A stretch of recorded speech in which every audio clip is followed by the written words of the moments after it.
Bismillahir Rahmanir Rahim. Today's our lecture on the topic structure programming is very important. This is going to change the paradigm of programming today. After today's lecture, I would like my viewers, the audience, and the subscribers to put your questions on the all the lecture we have done so far in series 0.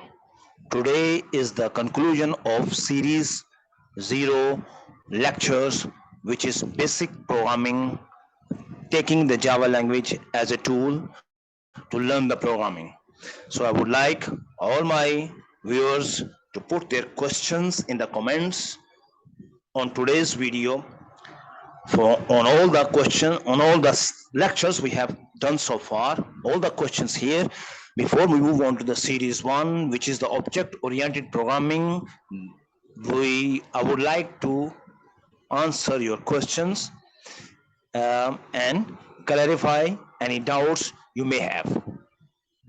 Okay, with this, uh, just a little reminder, if you haven't subscribed yourself, you should subscribe, because this will help you to get the notification for all the future lectures coming in different series. And these few series are mentioned on the introductory video description on my channel.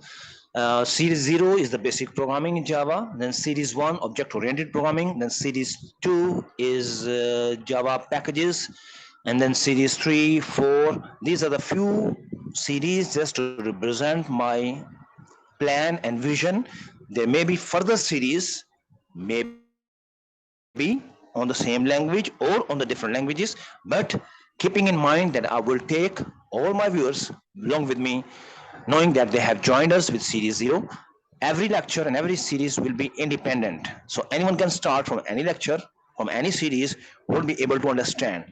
So with this little reminder, please subscribe if you haven't subscribed. So we'll start the lecture now. The structured programming. Okay, so far the programming concept we have learned is structured. Before we actually move on to the concept of the structured programming, let's compare the two concepts, unstructured versus structured programming. If you want to tell the importance of light to someone, instead of explaining all the features of the light, it's better to take the person to the dark. This will help him or her understand the difference between the light and the dark. Similarly, white and black. Similarly, the same analogy can be applied on anything. To explain a concept, if you explain the anti-concept, this will help the person understand the concept quicker. So to understand the concept of structured programming, let's take a concept of unstructured programming. Unstructured programming in a simple way explained here. Although this is not a good language to explain the unstructured programming, but the concept can be explained. A program which has a beginning, as you know, a class with the main method in Java is an application. So from the beginning of the program is from here, and end of the program is here, because in the program here only the main will execute. The main, the first statement, the second statement, the third statement, the fourth statement, the start of the program and the end of the program. If the program does not call any other program, as you can see here, we did not do system.out.println, we did not do gofchampagne show message dialogue. So because these are calling other program, when we are using other program, we have to do the imports. There are no imports here. So if a program from the start to end is all based on statements which do not call any other program, that is called the unstructured program. Although these days these sort of programs are rarely used, or have a very limited use, maybe in embedded systems, in a small devices, which has got one fixed dedicated task to do, then we may have unstructured programming there. But we are talking about at the level of software engineer. So in this way, when from the start to end, doesn't matter the program is 4 lines or 4,000 lines, the complete program is free of any use of any other program. So the program does not use any other program. Okay, so this is the concept of unstructured program. So a complete program that does not call or use any other program is the unstructured program. What is the disadvantage of such a program? There is no or little or very hard reuse. Remember this keyword, reuse. Let me just go back and change the color of this word to emphasize, and then you will remember this in your memories. The reuse keyword for the software developer, for the software engineer, the reuse is the keyword. Just to explain the significance of this word is, let's go to the real estate business. In the real estate business, the focus and the emphasis is on the location of a plot. The location determines the price of the plot. The same size of the plot in the center of the city costs higher. Then as you move out of the city, farther you go away, the price of the plot will reduce. The same size of the plot will reduce. For example, in Islamabad, the plot at the Faizabad and the plot at the G9 Markaz or F8 Markaz, there's a huge difference of prices. So the in real estate business, the location is the keyword.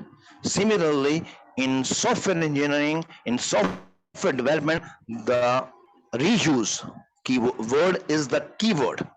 The emphasis is all about reuse, how good the program is reusable, how much the program is reusable, how easy the program is reusable. Remember one thing, in software engineering, there is a little revenue for the development, but there's a huge revenue on the maintenance. So the maintenance, if we say the life cycle of a software, a company gets a software developed in year one and runs it for 25 years, and still they are looking ahead to have it running for another 25 years. So the complete life cycle of the software, the development part is only, a thumb rule is 40%. The 60% goes to the maintenance. And how easy the program is maintainable, how easy it is reusable. Okay, so with this little introduction, in unstructured programming, as you can see here, a start of the program and an end of the program. If I want to use some part of the program, for example, let's say 10% of the program I want to reuse in another program, as a software developer, what can I do? I can do the 10% copy paste, but I have to do a lot of changes. For example, the variable names, I have to match the variable name according to the convention I'm using in that certain program, or many other changes. So reuse is not easy. This is very low level reuse. Okay, so unstructured programming does not give you a high, easy, or better reuse of a program. Now come to the concept of structured programming. Structured programming is making you, help you create program in smaller pieces. Divide and conquer is the strategy behind.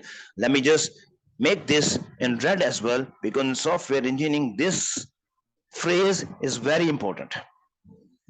From the day one, when a software engineer starts working on a software, they have this in mind: we need to divide and conquer. The complexity, the size has to be cut down into smaller pieces, which can easier to develop, to maintain, and to do everything.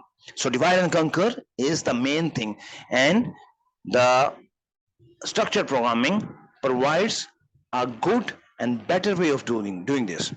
In structured programming, we have a concept of the main program. So we have a main program and subprogram. For example, previously we have been using system.out.println. Println was a subprogram written in some other package which we imported, java.lang.static. Similarly, another package we used goptionpaint.showMessage.log. Similarly, we use goptionpaint.show input dialog.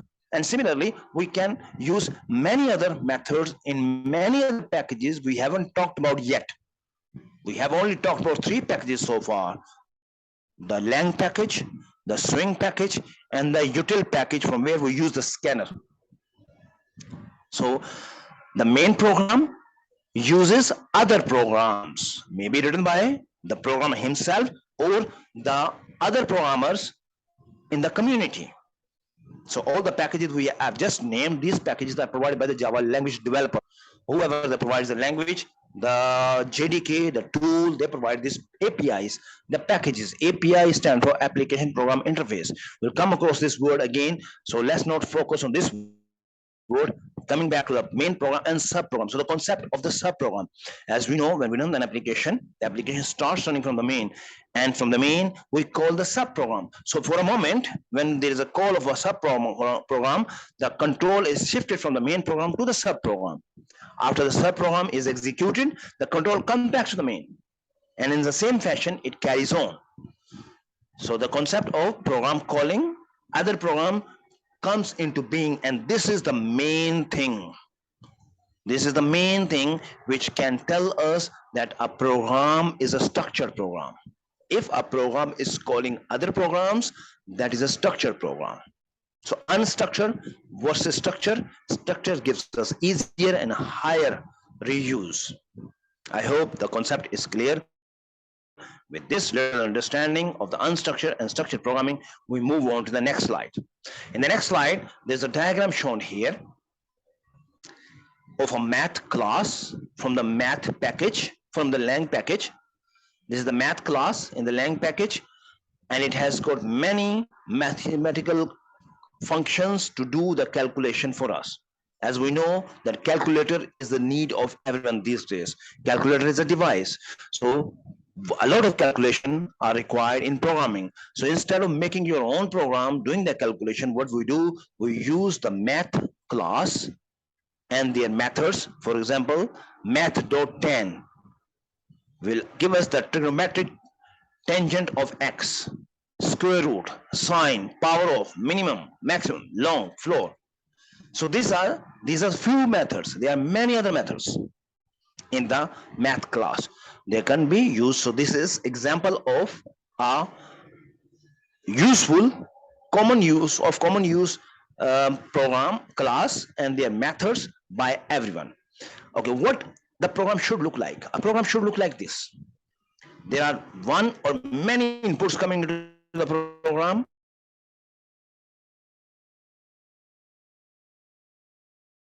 On everything, the main program and the subprogram. Let's go to the previous slide. As you can see here, strings between these two square brackets, as I mentioned previously, wherever you see square brackets, other than the typecasting, you know the typecasting we have covered previously, the typecasting, other than the typecasting, if you see the square brackets, sorry, not the square brackets, round brackets. If you see the round brackets, that is an indication of a method. Round brackets shows an indication that there is a method. Either a method is being defined or a method is being called. If the round brackets is followed by the block of code, like in this case, that is a definition of a method. But if the round brackets followed by a semicolon, not the block of code, then that is a call of method. We'll see that in a minute. In this diagram, in this program, we have the main method. Whatever goes into the round brackets, that is known as the parameters, the arguments. These are known as the variables. In the program, I've got 3 variables of type int, the variable name x, the variable name y, the variable name z. We know that every variable we declare, there are 4 things associated to it: the name, the type, the value, and the size. And the size of int variable, we have seen it previously, is of 4 byte. So in here, within the round brackets, whatever you see is being passed in as many different identifiers. Those are the inputs to the program. So args, and we have seen this in previous lecture, that when we want to pass values from the environment to the program, We did it on the CLI interface through the command prompt, and we did it on the GUI interface through the NetBeans application in the NetBeans environment in the previous lecture. So we can pass the values from the environment to the program. So that is the parameter list, the inputs to the program. The output of the program is this. This void is a like null we have talked about, the empty set. The void is no return.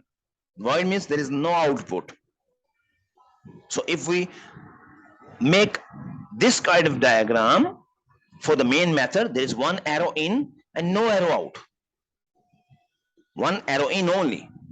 A program can have one or more arrows coming in and at most one arrow coming out. In fact, we can say an arrow is coming out, but nothing is being returned, void. So we can say that the main is with one arrow in, one arrow out, but the arrow out is with nothing coming out. One arrow in means one output. So one arrow is one identifier. So this is the parameter. These are the variables, parameters. Okay. Now coming back to the program, a program should look like this. The inputs to the program and output to the program. So these inputs are actually the parameter list. How many parameter lists there are? 1, 2, 3 separated by comma. Obviously with the type. What is the output? The output is the return type. What is being returned by the method is called the output. So this is actually the general format in textual form of a method, and in pictorial form this is the general format of a method. So every method should qualify to this. Method allows programmers to modularize program, makes program development more manageable, software reusability, avoid repeating code. Local variables declared inside the definition of the method. Parameters communicates information between method via method call. We'll talk about this in a minute. Coming to the next slide. So there is one main method and there is one sub method. We can say sub program. So the main program here, and this is the sub program. This sub program is written by the programmer who actually have written the main method.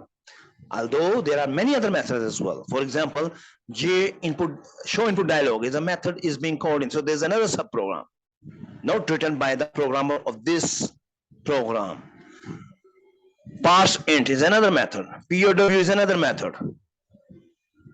Show message dialog is another method. As you can see here, all these methods which I just mentioned, they are followed by a semicolon. So they are all are method calls. Whereas the main here, this is followed by a block of code. This method is followed by a block of code. So these two are definitions of the method. So in this program, we are defining two methods and we are calling 1, 2, 3, and 4 methods from other packages. So this is from the lang package.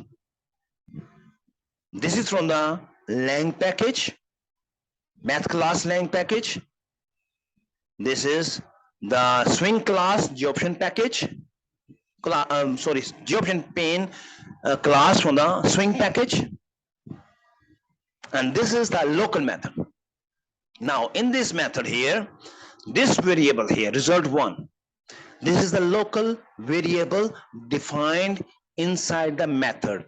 The scope and the duration of this is only limited to the method. When the method starts executing, then this result occupies the memory and it is finished, cleared from the memory when the method executes or completes.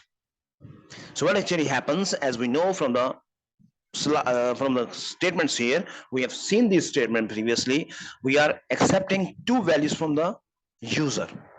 So dialog box will come up, input dialog box, take the first number and the second number, and then we convert, because everything is passed from the keyboard into the program as a string. So we convert the numbers into the integer to do the mathematical operation on it. We have seen this previously. and then we call the math power of, POW, power of. So n1 power n2. So what is the first number? 2. 2 power 3. So what is the cube of 2 is 8. So this will return 8, and that is the output of the first output shown here by printing this first line. And then we call our own method. In our own method, what we do iteration. This is known as iterating, looping through to calculate the power of 2, power of one number by the second. So this is the manual calculation. So what we have done here, main method is calling many sub methods. One sub method, some program is actually written by the program, and other sub methods or programs are written by the other. In fact, saying sub method is may not be very appropriate. We'll say program, sub program, and methods. Everything is a method. Yes, main method is a different method. You can say this is a main method, as we know that the main method is the one from where the execution starts. So one is main method and all others are methods. Okay, moving on to the next slide. Identifier, duration, and scope. We have talked about the identifiers, duration, and scope. Here, the result identifier is 1. What if I call this I as a result as well? What will happen? If I make this I as a result, obviously this will create a problem, but in certain, just to explain the point here, that the scope of this variable declared here, I, is only limited to this loop. Outside this loop, this I does not exist. What if I want to use the same result? I may name this I as a result, then this result will be hidden. So in this scope, whenever I use result means this variable here. Although this would be wrong for this particular calculation, but just to explain the concept of the scope and the duration. The duration is automatic. When the method is called, the local variables are created, whose duration is until the program completes its execution. So when this method is called, when the execution is completed, the result will be out from the memory, whereas the I will be out when this block is out. So the scope of I and the duration of I is limited to the block only. As we know, the block means, as there is only one statement, there is no need to create a block. But for clarity, we can make a block, start of curly bracket, end of curly bracket. So the I is limited to this block here only. And these two are actually, so in this program, if I say how many identifiers there are, only in this program, name of the method, 2 parameters passing in, inputs, XY, they are the names of they are the identifiers. Result is an identifier, I is an identifier. So we can say X, Y, result, I, and the name of the methods. These are the identifiers. So X identifiers, duration, and the scope. Recursion. Recursion is the way of a method calls itself, is known as recursion. When do we need that? We need that in factorial. 5 factorial means 5 times 4 factorial. 4 factorial means 4 times 3 factorial. All the way down until you come to the base case when it is either 1 factorial or 0 factorial, the answer is 1. So when we come down to here, we return 1 because the calculation here is halted. We don't know what is the result here until we know the result of 1 factorial. So when we do the 1 factorial, the result is 1. When the 1 comes there, it will give me the result of this. When this result of this will go back here, it will give me the result of this. When the result of this will go back, it will give me the result of this. And similarly, we'll do all the way up and have the final value. So a method calling itself, as you can see here, the fact method calling itself. So the same method is being called in itself is called the recursion. So in this program, I take a number and I need to try to call the factorial calculator. So I call the fact method. So this fact method, first time, let's say we enter 5, it will say 5 factorial. When it goes to the number 5, it will go, y is not equal to 1. If it is not equal to 1, then what will do? It will return y times this. So 5 times 4 factorial. So there is no return yet until we go all the way down here. When this result come back from here,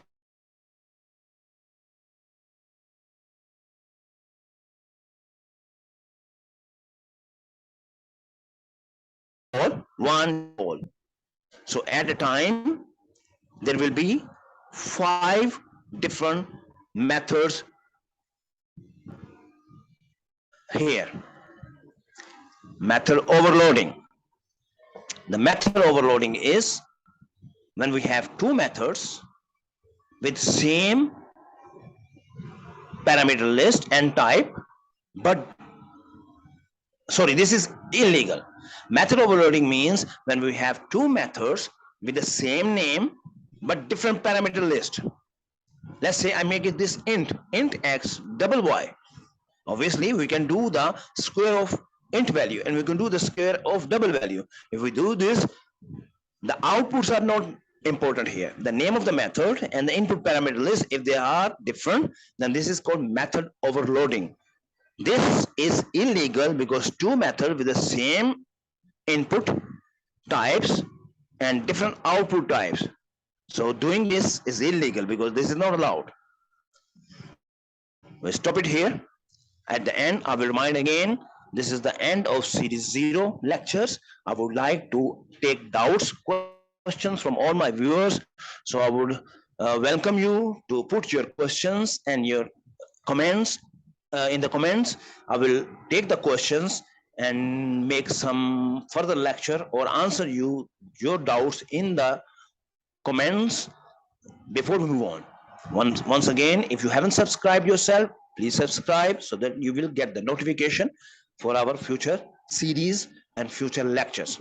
Until next time, take care.